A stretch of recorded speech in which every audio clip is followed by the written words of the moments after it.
Here we have a selection of some of the examples of sliding gate operators we have within the extensive range.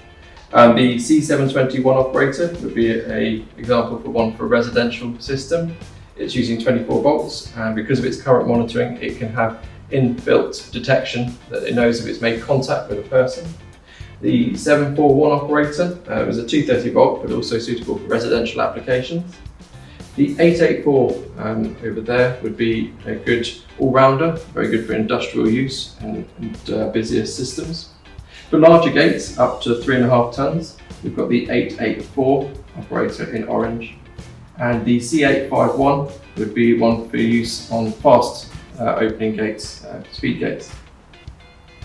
Also, the C4000i, recently brought out, would be a good offering when trying to make a more discreet installation, as it is all enclosed within a post itself.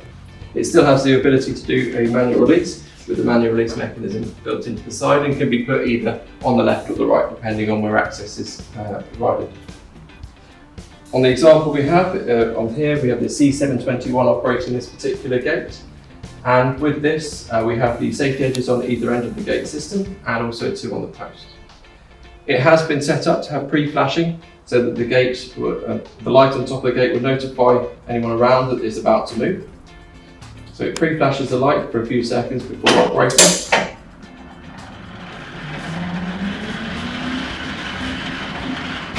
The limit switches placed on the left indicate to the system to come in slowly and then to stop.